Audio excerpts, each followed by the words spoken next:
Éric Carrel, bonjour.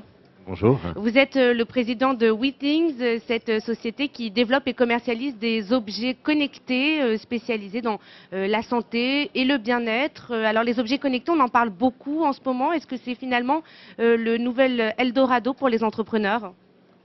Je pense que c'est une rupture, parce qu'on peut considérer que la plupart des objets demain seront connectés. Et donc, qui dit rupture dit opportunité pour un pays, pour un certain nombre d'entrepreneurs, de rentrer sur un marché, parce que ces objets sont complètement renouvelés par le fait qu'ils sont connectés. On ne parle pas uniquement du renouvellement de l'objet, mais on parle aussi du travail de l'entrepreneur, qui n'est pas seulement de fabriquer et livrer l'objet, mais qui est aussi de suivre le service qui est lié à l'objet pendant toute la durée de vie de l'objet. Vous développez donc encore une fois des objets qui sont spécialisés dans la santé et le bien-être, des balances, des bracelets. Est-ce qu'il y a d'autres domaines qui vous intéressent, d'autres secteurs qui vous intéressent? Alors nous, on a vraiment décidé de creuser ce secteur de la santé et du bien-être, parce qu'on a beaucoup parlé de la quantification de soi, qui était effectivement une première révolution, mais on pense que c'est un train qui en cache un autre encore bien plus important, qui est cette révolution de la santé, qui consiste à casser le mur qui aujourd'hui sépare le cabinet médical de ce qui se passe chez nous. Et en fait, les données qui sont captées chez nous sont d'une richesse absolument incroyable et nous aideront beaucoup, aideront beaucoup les médecins demain à établir une nouvelle prévention. Donc nous, notre rôle, c'est vraiment de pousser ces objets qui vont créer de la mesure, enregistrer de la mesure, et plus cette mesure va être importante, plus elle sera aidante pour le corps médical demain.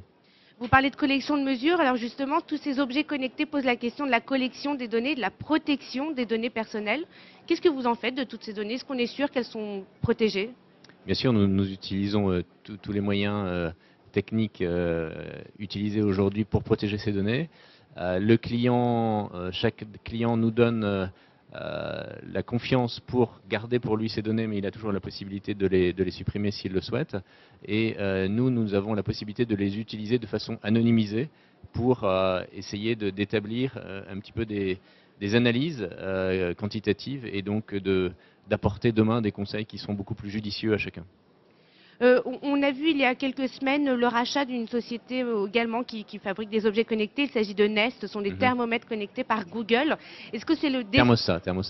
le thermostat, oui, thermostat connecté par Google? Est-ce que c'est le destin finalement de toute start-up d'être avalée par des géants du net? Est-ce que en fait, c'est le synonyme de succès? Je pense que ce qui arrive à Nest est synonyme d'un certain succès. Je ne pense pas que ce soit le destin de toute entreprise. Je pense qu'il y a des entreprises qui ont ce destin-là et c'est très bien.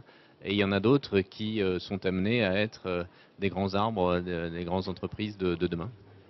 Et pour vous, quel sera l'avenir? On verra. Est-ce que vous avez des discussions auprès de grands opérateurs, auprès de grandes start-up américaines? Vous voulez dire pour nous associer avec elles ou non, non, pas Pour aujourd'hui. développer d'autres projets? Alors, par contre, si vous voulez, on a eu une première phase de notre vie qui est de la commercialisation directement au client final de nos produits. Et on entame une autre phase qui est de travailler en lien avec les entreprises pour pousser ces objets et encourager les entreprises à participer au bien-être de leurs salariés. Donc ça, c'est une deuxième phase. Il y a une troisième phase qui est de rentrer beaucoup plus avec le corps médical et donc que le corps médical encourage l'utilisation de ces objets parce qu'il aura prouvé par A plus B que ces objets créent des économies pour le système de santé global et apportent une meilleure santé à chacun. Merci beaucoup, Éric Carrel. Merci à À vous. bientôt. Au revoir.